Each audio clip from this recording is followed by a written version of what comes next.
needs of people living with HIV. Amira holds a JD and an MPH from UCLA, and she runs her own law practice for LGBT and alternative families in California. So we have a pretty action-packed webinar for you. First, we're going to be talking about what HIV criminalization is. We're going to go over the current HIV laws in California.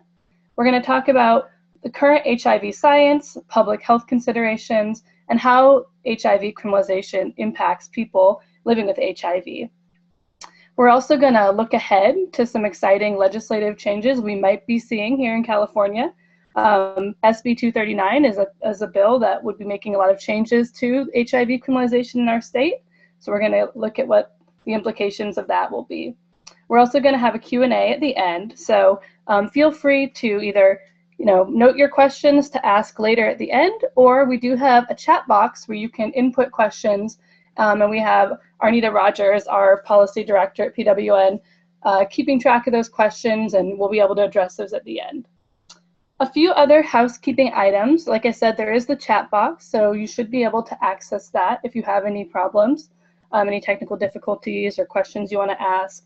And for those of you who are attorneys in California seeking credit for this webinar, at the end, I'll give you a little bit more information about a couple of steps you need to take in order to claim the credit. So hold on till the end to get more information on that.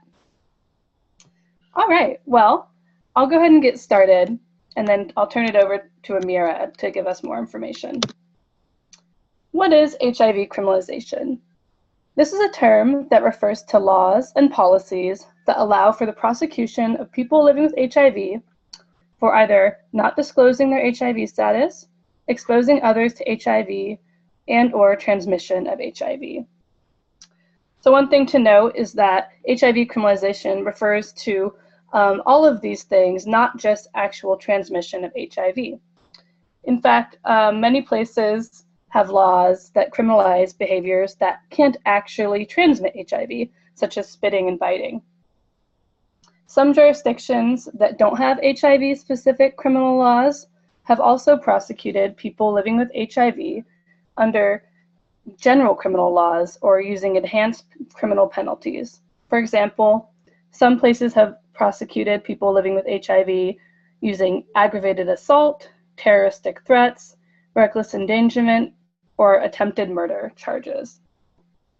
To put this in a national context, 32 states and 2 U.S. territories have laws that provide criminal penalties for HIV exposure. Most states that do have these laws criminalize behaviors that pose no or a very low risk of HIV transmission, and most laws do not take into account measures that reduce the risk of HIV transmission, such as someone's treatment or condom use or a partner using PrEP. In the last couple years, there have been some changes. Both Iowa and Colorado have reformed or repealed their laws, so we are making progress, but most of our states still do have some sort of HIV criminal law. So looking more closely at what HIV criminalization really looks like in practice, this list here is a list of some of the ways HIV is criminalized throughout the country, as well as in California.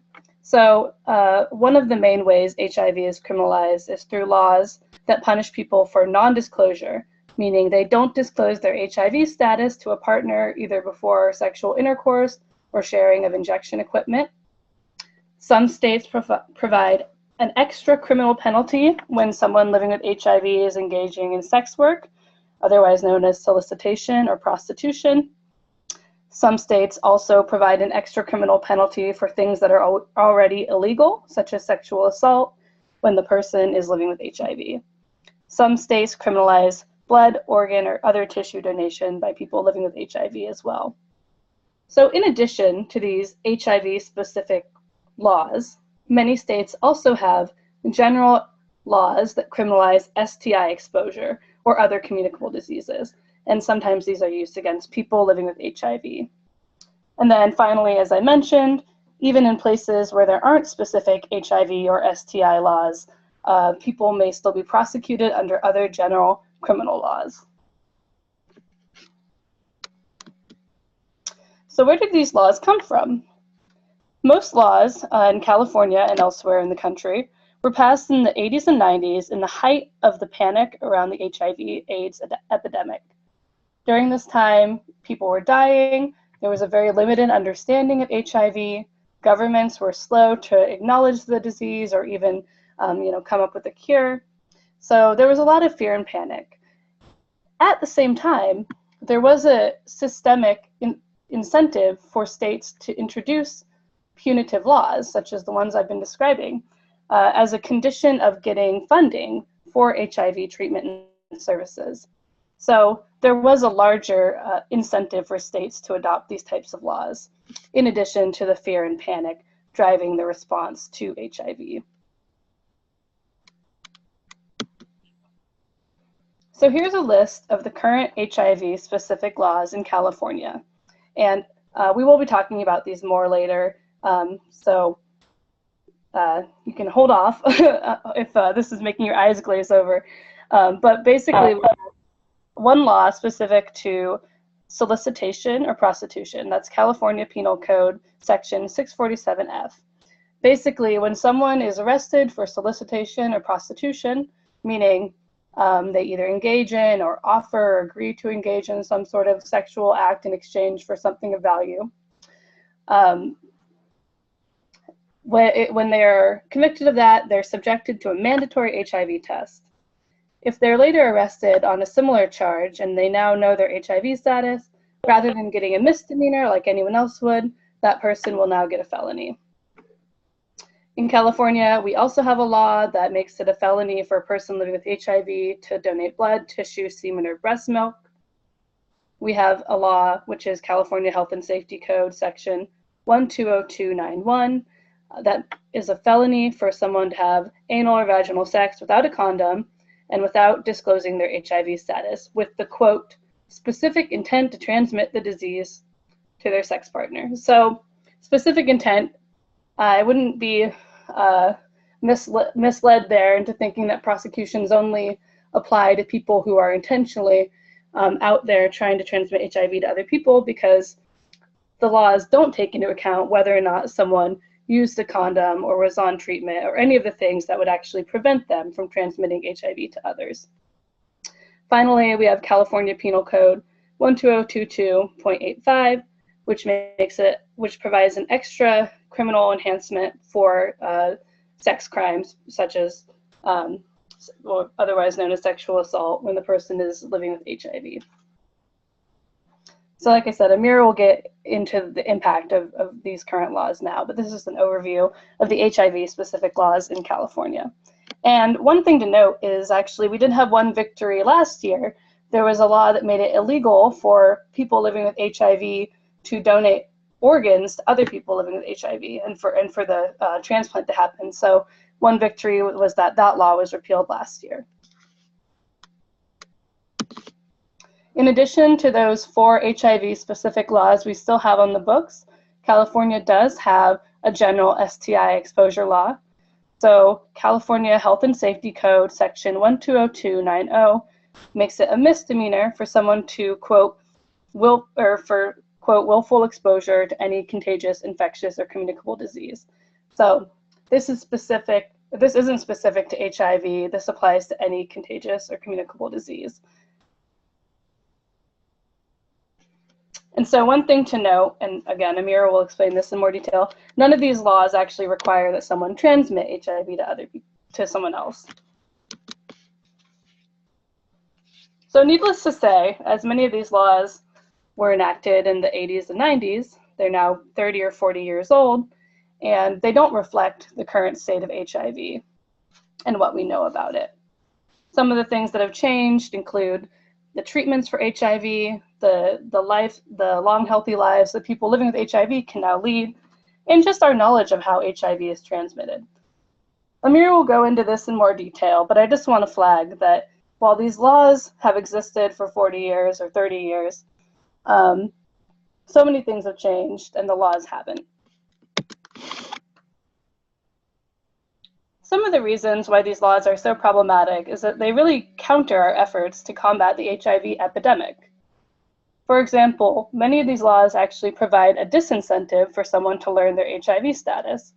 I've heard advocates say, take the test, risk arrest, because basically you can only be charged if you actually know your HIV status. As anyone with a public health or really any common sense background can understand, encouraging people to not know their status really goes counter to any public health effort to address HIV.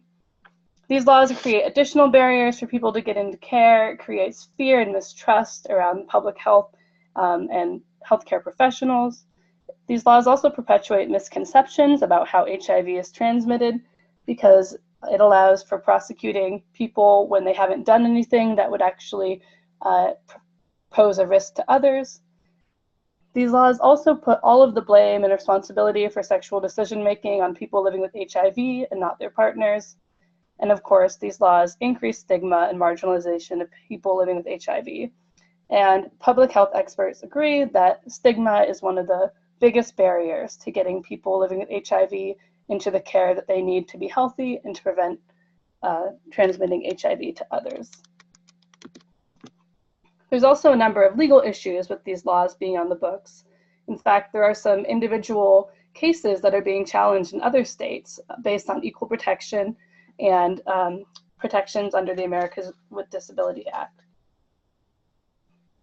Another major issue with some of these laws is that there's a basic principle in criminal law that people should only be punished when they do something that causes harm to others and when they have a mind state of actually wanting to cause that harm.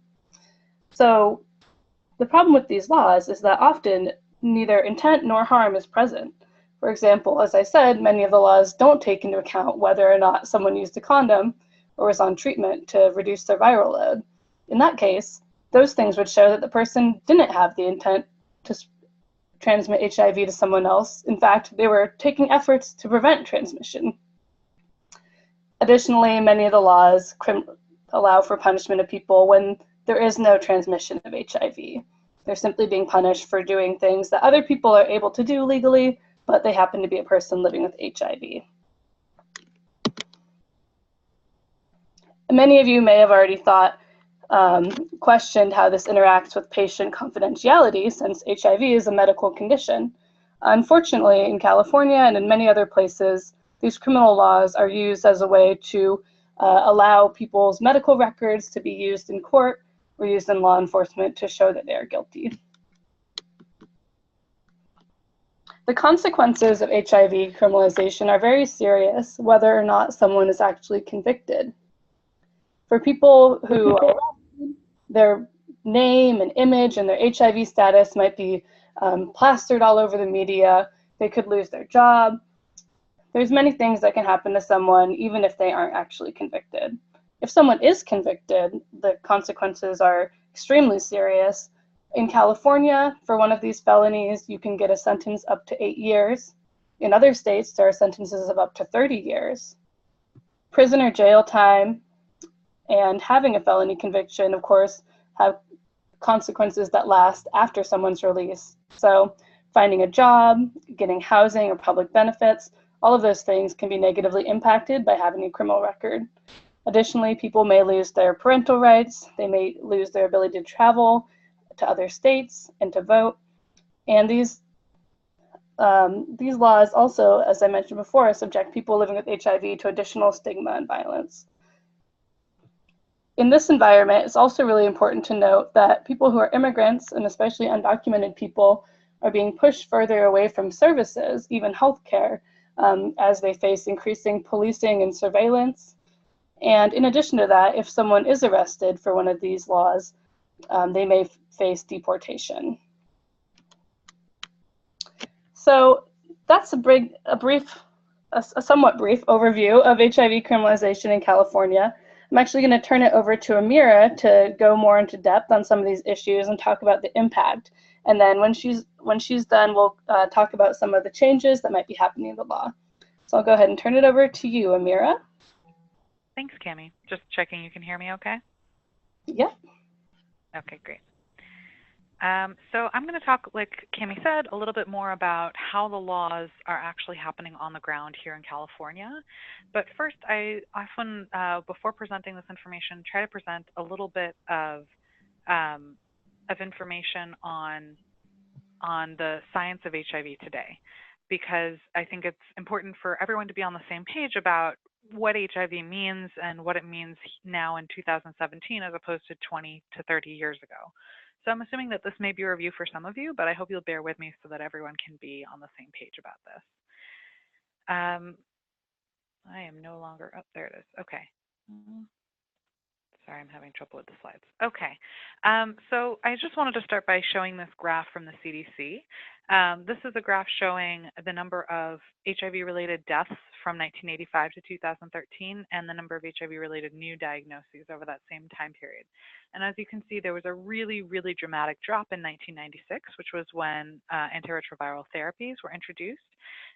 Once ARTs were available and became more widely used, that greatly reduced the number of HIV-related deaths, and it also reduced diagnoses because, as many of you probably already know, there's something called treatment as prevention. If a person is on their HIV medications and they are using them regularly, most people are able to get to an undetectable viral load, in which case it is essentially impossible to transmit the disease to anyone else if your viral load is undetectable. And so by being in treatment, you're not only increasing your own health and increasing your length of life and all of that, you're also reducing your risk of transmitting to anyone else. And also with that, it, like I said, gives you longer life. So you can see here, this is actually one source from the CDC, although it's a little dated. I think the numbers are actually even a little longer now. So what this is a graph of the length of life of a typical person, the estimated length of life that they would have at age 20 if they either did not have HIV, had HIV and did not take any medications, or had HIV and were taking current HIV medications. And what you can see is, a typical person living without HIV is estimated to live about 79 years. A person who is taking HIV medications and living with HIV is estimated to be living 71 years, although I've heard numbers as high as 78 years. So it's really pretty much at that point getting to a normal lifespan, even though you're living with HIV. But obviously, your lifespan can be shortened dramatically if you're not on proper medications.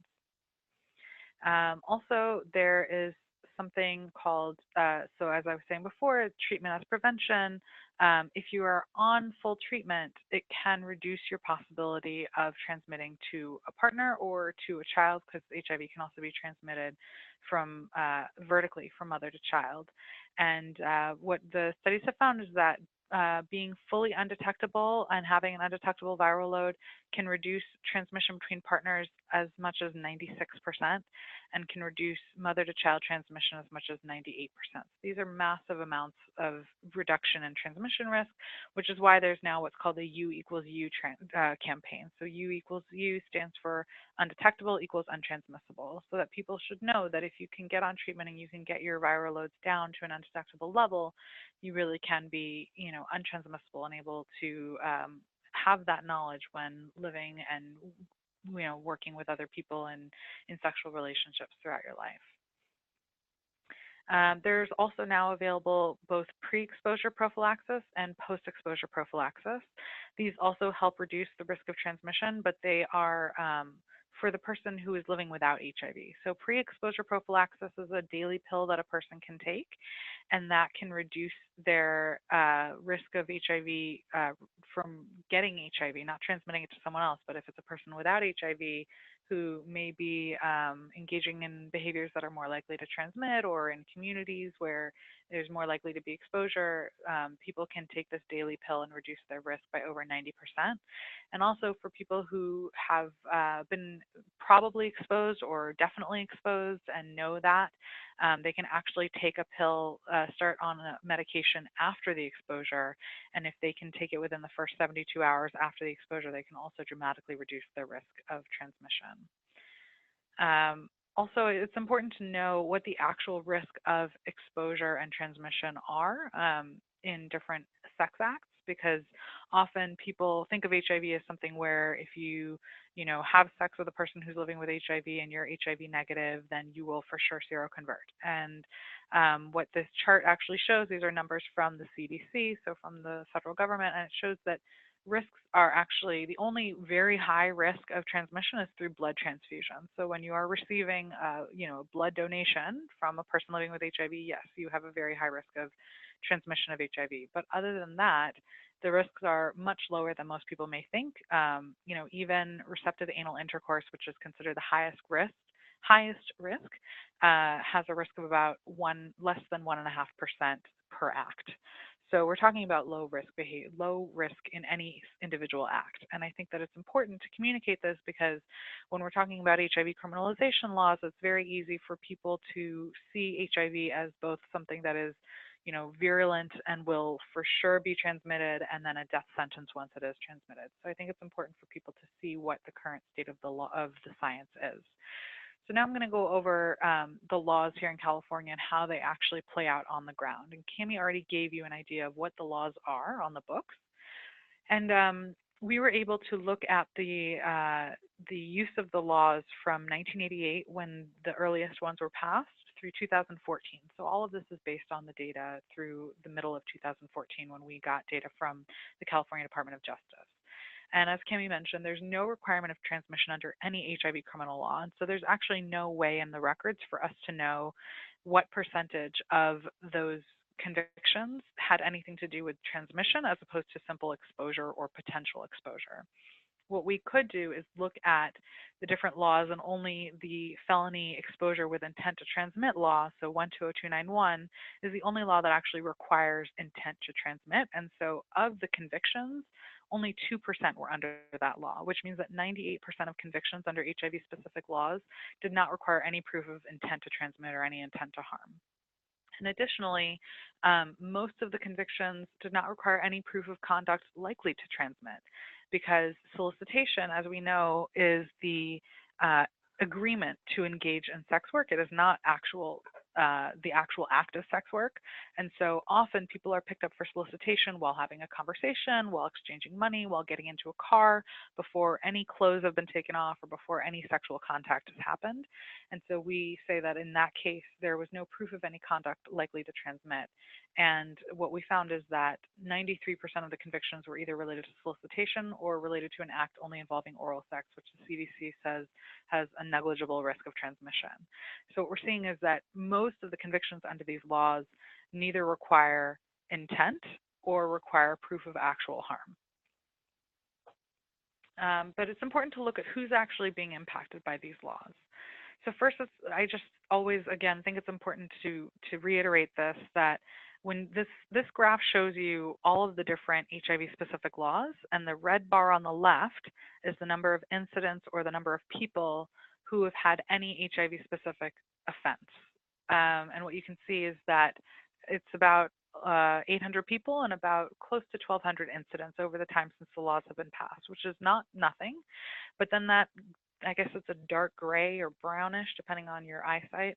The bar right next to the red bar shows the solicitation while HIV positive incidents. And what you can see is that's the vast majority of incidents. About 95% of incidents and about 95% of the people who have come in contact with the criminal system related to their HIV were in contact based on that solicitation while HIV positive law.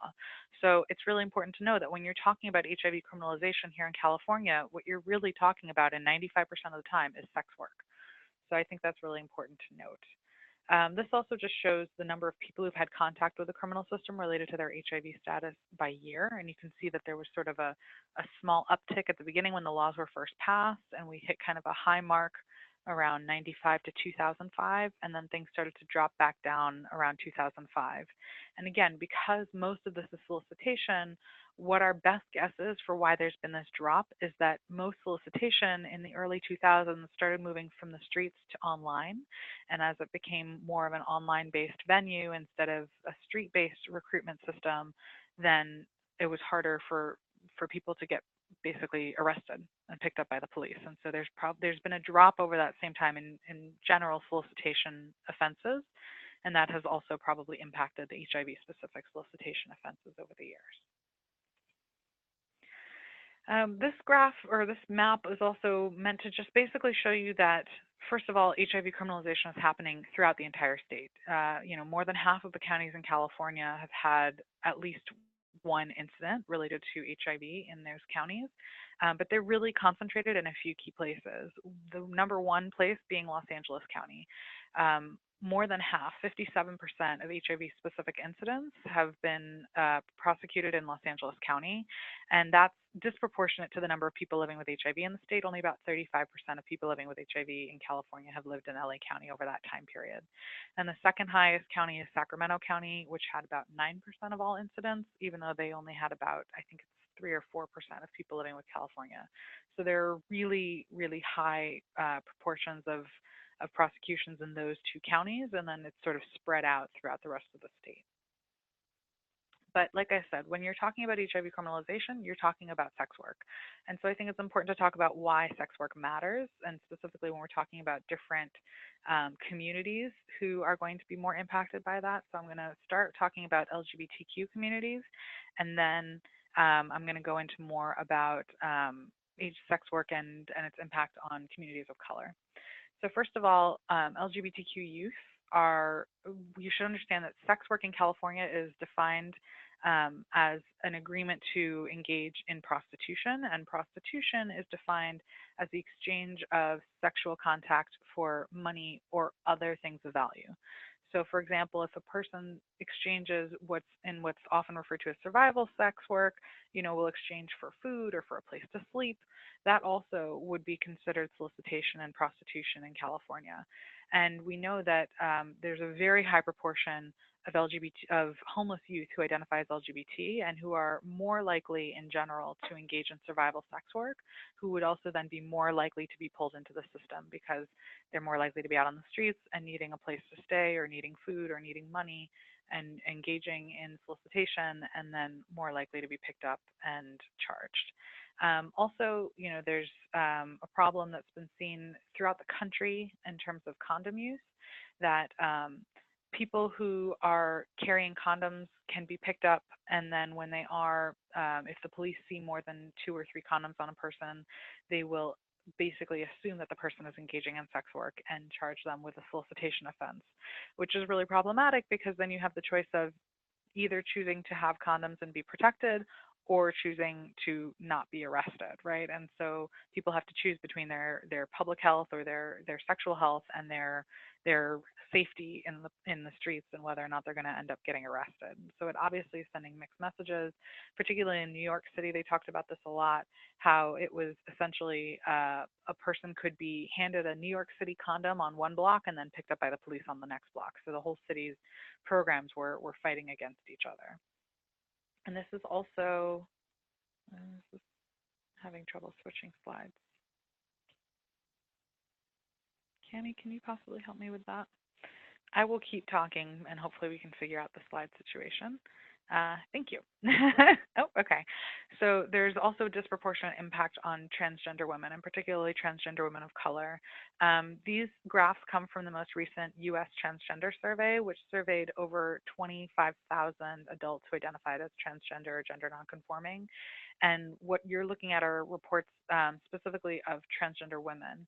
And you can see that almost 1 in 5, 19%, reported engaging in any sex work at some point in their lifetime. And for many of those, it was for food or for shelter. And then if you look at just those who had said that they had engaged in sex work for income, so for money among transgender women, you can see in the graph with the blue bars that it was also very high and that it's disproportionately impacting some women more than others. So Black women, 42% of transgender Black women reported at some point engaging in income-based sex work. So, if you're talking about these kinds of numbers, then you're obviously going to be disproportionately impacting those people with these laws. And Cami, could you switch to the next slide, please? There's also the issue of what's called walking while trans. So a lot of transgender women, particularly transgender women of color, have reported that when they are on the streets and not engaging in sex work, they are assumed to be sex workers by the police, and they're getting picked up and arrested just because of their existence in a certain space at a certain time. And so that can be very problematic for transgender women who are also particularly at high risk for HIV and then can get picked up and not only charged with solicitation, but felony solicitation while HIV positive. So what you see here on the left is the reports of transgender women who interacted with police who thought they were doing sex work when they were not. And you can see, again, very high numbers, as much as 15% of Black transgender women were stopped at some point by police who thought they were engaging in sex work when they weren't. So this is something that can result in harassment and inappropriate arrests and can have all of those impacts that Cami mentioned before if people are actually convicted under these laws. And of those women who were talking about that, 44% reported that condoms were used as evidence of sex work when they were arrested. So again, these are really high numbers and really problematic from a public health standpoint. Can you move the next slide, please? Next slide. Thanks. So there is a disproportionate impact of HIV criminal laws against people of color in California. This graph basically shows two groups of people. The red bars on the left are those people who had contact with the criminal system in California related to their HIV status, and the brown bars on the right are the proportion of people living in California living with HIV. So what you see is this huge overrepresentation, particularly of Black women and white women, and also to a certain extent Black men, and a huge underrepresentation of white men. So only 16% of the people who had been criminalized based on their HIV status were white men, even though they make up about 40% of the population of people living with HIV in California. Can you go to the next slide, please? And then the question is, maybe there's a difference in who's getting picked up because it's a difference in who's engaging in sex work. And so what we did was we looked at what happens once people are in the system. So how are people being treated differently once they're in the system? And what we saw with this graph, the idea of this graph is to just sort of let your eyes glaze over. And what you'll notice is that one of the bars looks very different from all of the others, right? And so everybody was being arrested, and the light tan on the bottom means that they were picked up and then released. So they weren't charged with anything. They were either their charges were dismissed or they never had charges in the first place. They were just arrested and released. The sort of brown bars in the middle are people who were charged with a non-HIV specific crime, even though they were picked up for felony solicitation while HIV positive. Usually those people were charged just for a simple misdemeanor solicitation, but if they also had drugs in their possession, they could have been charged for something else. And the red bars on the top are those people who actually got charged with the felony solicitation while HIV positive.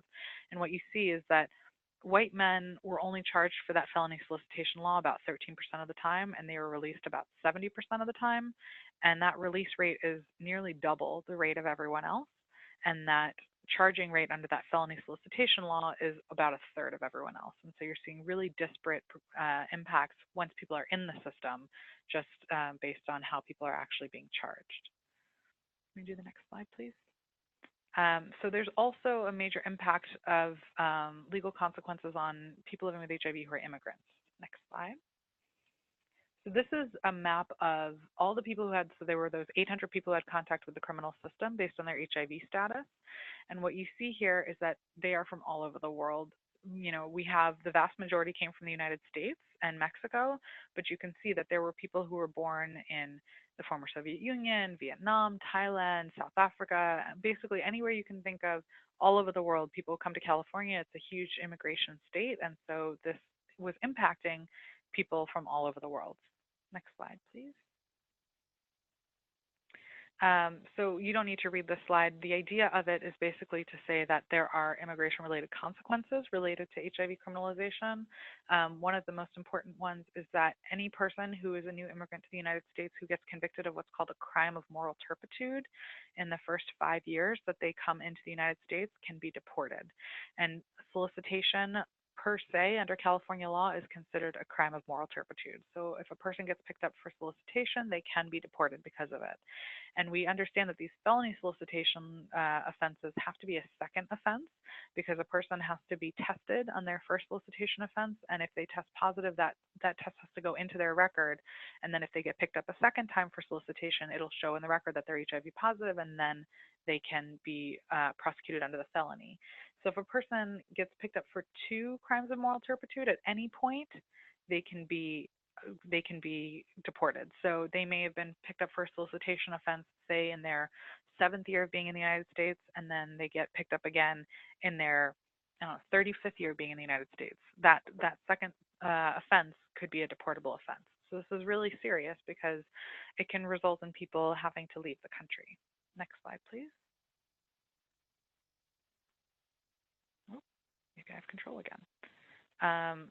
So the other thing, so what we found was that immigrants were actually underrepresented overall in our sample. So in California, about 25% of Californians are foreign-born, and we had found from our sample of people who had been had contact with the criminal system related to their HIV that only about 15% were foreign-born. But then we looked at things like their sex, and we should note that sex here means sex assigned at birth. It doesn't mean gender identity. We don't have the distinction there, so we can't actually say how transgender people are impacted or what bucket they ended up in. We don't actually know that because the records aren't controlled that way. But what we do see here is that, overall in California, the solicitation offenses, it was about 43%, the HIV offenses and more generally, about 43% were prosecuted against women. And what we see here is that among the foreign-born group, 88% were men. And so we're seeing a really high proportion of men in the foreign-born group compared to about 50-50 in those born in the United States. So there's something happening there. My guess, and I can't say for sure that this is what it is, but my guess is that we're talking about a lot of transgender women being miscategorized as men, and men who have sex with men being picked up and who are more likely to be immigrating, probably looking for, a better, safer life in the United States than wherever they were coming from, and then ending up getting pulled into the system here. Next slide, please. So I think that's it for me. I'm happy to take questions now, or we can hold off till the end if that's easier.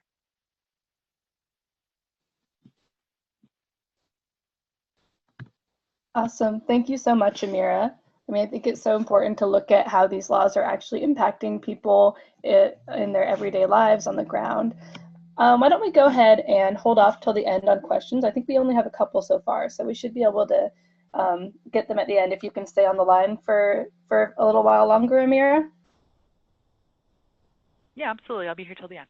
All right, awesome.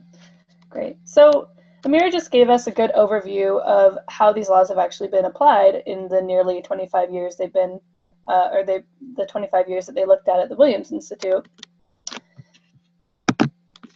So just a few other things I want to add to Amira's overview of how these laws actually impact people. Just want to note that at PWN, we also look at, in addition to the public health problems and the legal issues presented by these laws, HIV criminalization is also a major reproductive justice issue. These laws limit the ability of people living with HIV to be able to make meaningful decisions about their bodies, their gender, their sexuality, their relationships, their reproduction, and their communities. So as long as these laws are on the books, reproductive injustice is going to affect our communities. Another important issue about how these laws impact women living with HIV, and trans women in particular, is that having these laws on the books, whether or not they're actually used against people, increase people living with HIV's susceptibility to violence, coercion, and threats. Intimate partner violence is double the general population among women living with HIV. We know of many women who are our members in California and other parts of the country who have had partners use HIV criminal laws to threaten them or force them into staying in a violent relationship. And this is important because if you look at the numbers based on the data that Amira was showing, there aren't astronomical numbers of prosecutions happening in California. There's around 1,000 that happened in the last 25 years. But what's important is the story that isn't captured in the numbers, and that's people who are being threatened and coerced because these laws exist. So up on the screen are a few quotes from some of our members, women living with HIV. I'm just going to read one of them. It says, quote, "I was in an abusive relationship for 4 years. When I attempted to leave, he threatened to come after me under HIV criminalization laws because I didn't disclose to him when we first got involved. He also threatened to have my kids taken away." That quote is from a Latinx woman who is in the age range of 40 to 49, who's been living with HIV for 16 years. So that's just an example of how even when someone isn't prosecuted under these laws, having them exist on the books creates another tool for people to use and exert power over people living with HIV who are already more vulnerable to violence.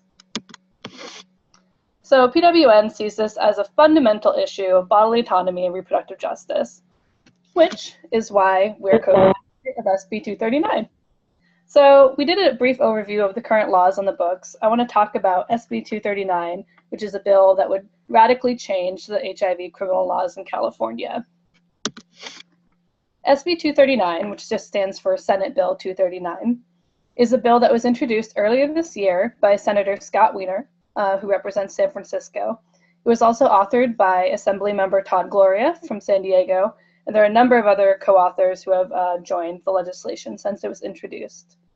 There's a number of co-sponsors of the bill: APLA Health, ACLU of California, Black AIDS Institute, Equality California, Land Illegal, and then of course Positive Women's Network USA. So the big picture of SB 239 is that it modernizes California laws by incorporating the current scientific understanding of HIV into the laws and addressing exposure to HIV in the same manner as exposure to other serious communicable diseases. The law was introduced in February. It's already made it through the California Senate. It's now been voted out of two different Assembly committees, the Assembly Health Committee and the Assembly Public Safety Committee. We're currently waiting for it to be heard in the Assembly Appropriations hearing. So the legislature is in recess until August 21st. When they come back, hopefully the bill will be heard in appropriations. If it makes it out of that committee, then it'll be up for a vote for the whole assembly. And if it makes it past there, it'll be on the way to the governor's desk for signature. So this is the farthest any bill has gone in California that would change these laws. It's a really important step forward, and we can't be counting all our eggs before they hatch yet, because it still has several steps to go before it becomes a law. But it's really important, and I want to talk about what the changes will mean if it passes. So here's a general overview of what laws SB 239 will change. I'm going to go into each of these in a little bit more detail, but the general idea is that it's going to get rid of the felony for donation of blood, tissue, semen, or breast milk. It's going to get rid of the felony for engaging in condomless sex without disclosing one's status. It's going to get rid of the felony sentence enhancement for solicitation while living with HIV. And then it'll make some important changes to that misdemeanor willful exposure STI law that will make it so that that law actually reflects current science around HIV. So first of all, SB 239 will get rid of the felony for HIV exposure without disclosing one's status. So that law currently makes it a felony with a sentence of 3, 5, or 8 years in state prison if someone's convicted. And our bill will SB 239 will just get rid of that. So while there'll no longer be a specific HIV felony, HIV will be included and continue to be included under that misdemeanor for STI and general communicable disease exposure. So rather than having a special stigmatizing extra law that has its own sentences for people living with HIV, HIV will be included in that misdemeanor that addresses all communicable diseases. Some important changes to that misdemeanor that SB 239 will introduce.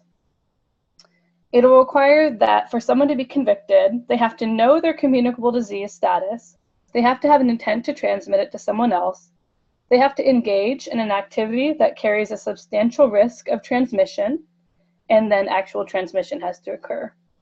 There are some exceptions for the health officers who do different public health control activities, but overall it will make it so that someone has to actually have the intent to transmit whatever the communicable disease is, including HIV, and that they actually do so. Another important aspect is that the way the misdemeanor will now take into account if someone actually took steps to try to prevent transmission. So for example, if they used a condom, or if they were on treatment to reduce their viral load, that would be taken into account to actually reflect the science of HIV transmission. Another important change that SB 239 will make is that it will get rid of the felony for people living with HIV who are arrested for solicitation or prostitution. So it doesn't decriminalize sex work, but it gets rid of that additional criminal penalty that makes people living with HIV subject to a felony. It'll also get rid of that mandatory testing requirement. Of course, testing should still be offered in a public health and on a voluntary basis, but not as a criminal justice penalty. SB 239 will also get rid of the felony for people living with HIV who donate blood, semen, and other bodily tissues. This is just a reflection of modern science because it's standard practice to test the blood supply, to test all these bodily fluids, and screen out any that are positive for HIV. So to give another overview of what SB 239 will do, it will continue to allow for criminal prosecution of people who intentionally tried to transmit communicable diseases to others. It'll bring HIV on par with other infectious and communicable diseases, but it'll get rid of the HIV-specific law that only serves to provide extra stigmatization of people living with HIV. As Amira mentioned, that specific felony is rarely used, and it only serves to keep people underground and is used as a tool for coercion. Additionally, because we're getting rid of these felonies, SB 239 will save money because we won't be incarcerating people for these lengthy sentences, especially folks who have additional medical costs. SB 239 will not increase penalties for intentional transmission of other infectious or communicable diseases. So it was really important that while we're getting rid of HIV-specific laws and reforming the existing laws, we didn't want people with other communicable diseases to be subject to new punishments. And then this law won't endanger the safety of the blood, tissue, sperm, or breast milk supply, as those supplies are already regularly tested. An important note about how this will impact people who have already been subject to criminalization under these laws. So currently, the way SB 239 is written, it would make it so that people with prior convictions under the existing laws, so 647F, the solicitation statute, they would have those prior convictions vacated, and any current charges would be dismissed. The effect of this would be that people can say that the arrest never occurred.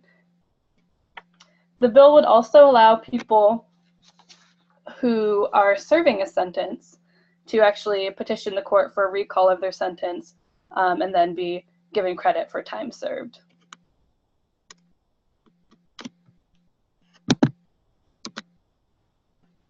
So I think we've already addressed a lot of the reasons why this is so important, but just to reiterate for California specifically. So one of the main reasons why SB 239 is so important is because it gets rid of these laws that fueled HIV-related stigma and discrimination, which experts agree is one of the biggest obstacles to ending the HIV epidemic. Additionally, all these laws are outdated. Most of them were passed in the 80s and 90s when we had limited medical understanding of HIV and no effective treatments, reflecting the fear and panic surrounding the disease. Now we do have effective medications that greatly lengthen and improve the quality of life of people living with HIV and even eliminate the possibility of transmission. These laws would incorporate that science into our codes. Our existing laws are bad for public health. There's no evidence that laws that target people living with HIV actually help to reduce the number of new cases of HIV, but as we've already discussed, these laws do create a disincentive for people to learn their status. And really importantly, as Amira showed with the data that she presented earlier, these laws most severely impact people who are already vulnerable to acquiring HIV, people of color, women, trans folks, and people who are disproportionately policed for things like being homeless, for drug use, for being low income. SB 239 would also get rid of these laws that provide an additional tool of coercion violence against women living with HIV.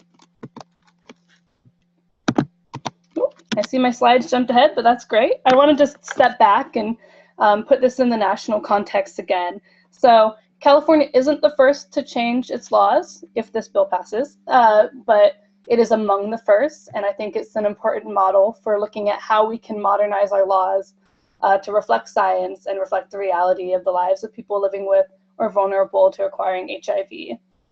In addition to legislative reform efforts that are happening here in California and in other states, there's a number of advocacy strategies that people living with HIV and allies are pursuing. So there are legal challenges happening in several states. For example, in Missouri, Michael Johnson is a young man whose case is currently on appeal and working its way through the system. So that's an important one to look at and support. There's another case happening in Ohio. It's Ohio versus Batista. That one has been heard recently and is being argued on equal protection and ADA grounds. And then in addition to the legislative and legal prongs, there's also lots of education efforts going on throughout the country. So people living with HIV are educating community members, public health officials, doctors and service providers, as well as law enforcement, district attorneys, and judges about the reality of HIV, what we know about it now, and how these laws are out of sync with what we know. And then, of course, there's ongoing efforts throughout the country to decriminalize sex work, to increase access to testing and treatment, and then to secure the safety of LGBTQ community members. All of these efforts will also help to stem the tide of the problems caused by HIV criminalization. Finally, I really want to highlight an exciting opportunity. Next year in June is going to be the HIV is Not a Crime National Training Academy 3. Last year, the gathering involved over 300 advocates from 34 states and 4 countries. And this one will probably be even bigger. It's going to be happening in Indiana. This will be a gathering of advocates from throughout the country and around the world to discuss HIV criminalization and plan and strategize methods for reform. I really encourage everyone to go check out the CERO Project website. CERO is a network of people living with HIV working to change HIV criminal laws throughout the country. Check out their website and consider signing up for the training academy. It's a really great opportunity, and I think it's really it's really on the cutting edge of how we're going to make change beyond California. I've listed some resources here, and we are recording this, and we'll be sending the slides around, so you don't have to write this all down, but we have the Californians for HIV Criminalization Reform link up there. That's the coalition leading the efforts around SB 239, if you want to learn more and get more involved. We have our website, the Williams Institute website. That's where Amira is based out of. And then CERO Project, as I mentioned. The Center for HIV Law and Policy is a great resource for checking out the laws in your state. They have a manual for advocates that actually breaks down the laws in every state prosecutions. And then if you want to just track SB 239, you can go online to our California legislative website and get more information there.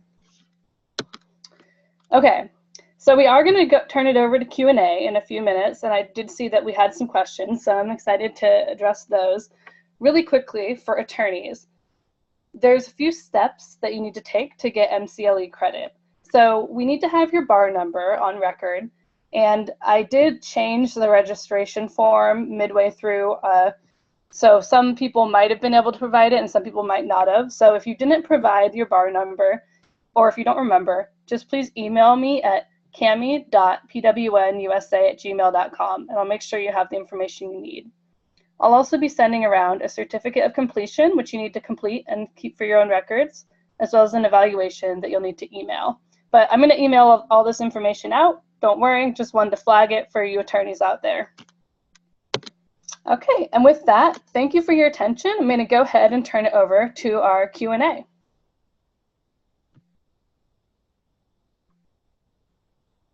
Okay, it looks like we have a few in the chat box.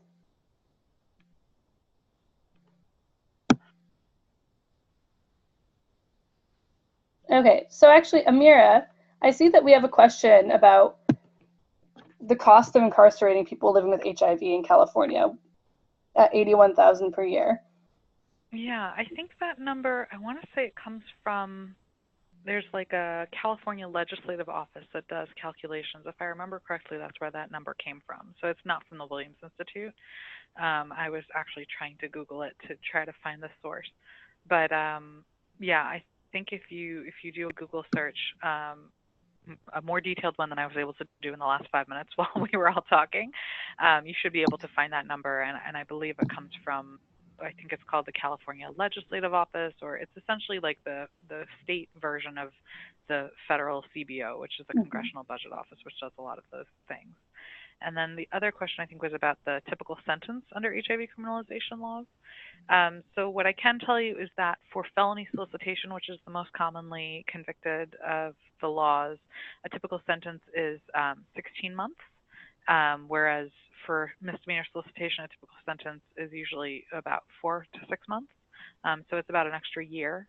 And then in terms of the other offenses, it really varies from one person to the next, because it has to do with how many previous crimes the person had. If it's a sentence enhancement on top of some sort of sexual assault, then it's going to be related to that. Although the sentence enhancement by statute is supposed to be 3 years, but it's hard. You can't disaggregate the numbers. But yeah, typically what I've seen in terms of felony solicitation, it's about 16 months. Thanks, Amira. Yeah, I think I pulled that number from one of the legislative analyses of the bill as it was working its way. Vicki, I'm happy to double check on that and send you that information for the figure. And then I also saw that there was a question, and it looks like Amira answered it over chat, but I want to make sure that everyone got it answered. So someone asked how people are identified as being HIV positive by law enforcement. And Amira explained that when a person is convicted of solicitation, the court requires an HIV test. If the person tests positive, then the results are included in their criminal record. So then if they're picked up again, their status is checked in the criminal record, like it's on file.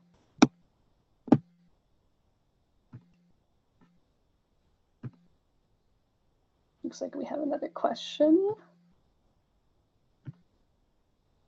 Okay, great. Are there any other questions outstanding?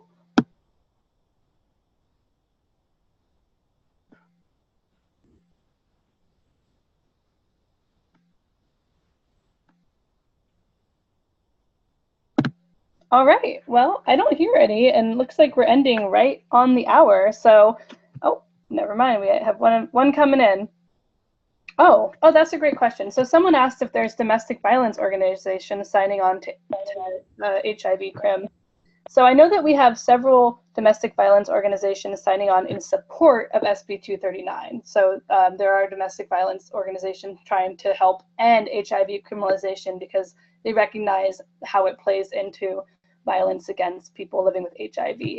A few other supporters, we have well over 100 supporters of organizational supporters of SB 239 in California. So we have the California Medical Association, TGIJP, Access Women's Health Justice, the Health Officers Association, the Sex Workers Outreach Project, the Los Angeles LGBT Center. We have support from a wide range of folks. The San Francisco District Attorney's Office, I believe, is a supporter. So there's a ton of support from both the public health community, the criminal justice community, and the HIV advocacy and LGBT advocacy community. Looks like we might have a couple more comments on the chat.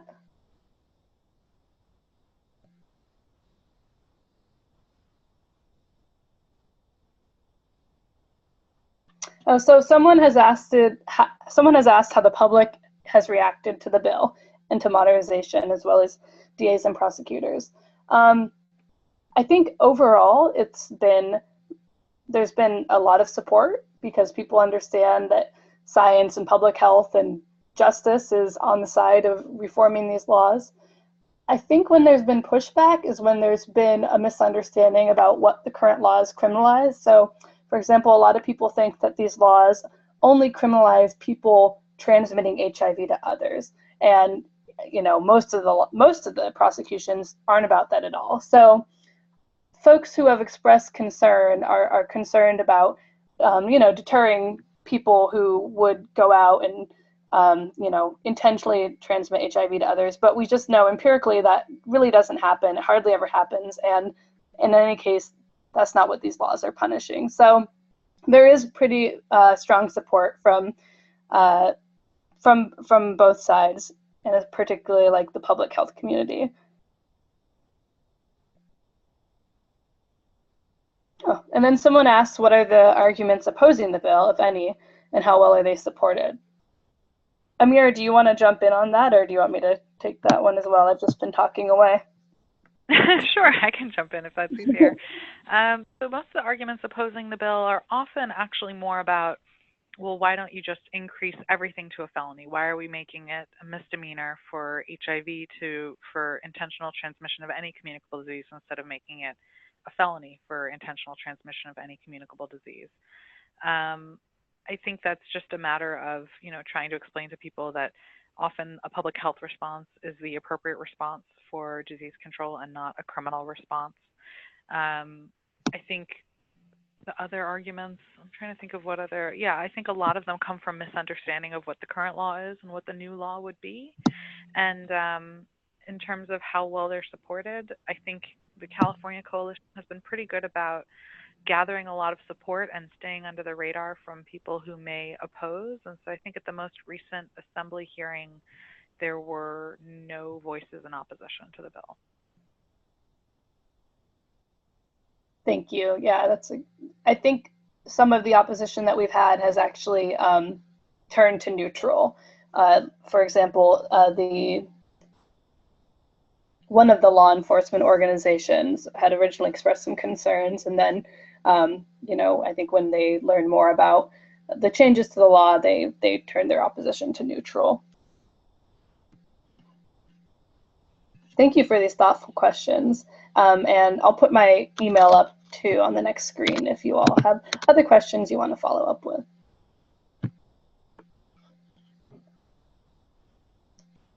Check the chat. Does anyone else have any other questions you want to plug into the chat?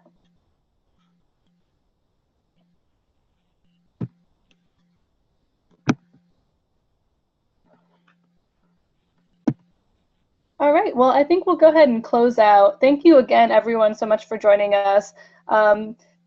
Definitely check out the Coalition website if you're interested in getting more involved in supporting the bill. There's lots of work to be done still, lots of education. And I look forward to hearing from you all about how you're advocating for these changes in your own states when I see you at HIV is Not a Crime next year. Feel free to email me if you have any questions. And like I said, if you have questions about getting CLE credit, let me know as well. Thanks again, Amira, for joining us. And thanks again, If One How and the Center on Reproductive Rights and Justice for hosting this webinar.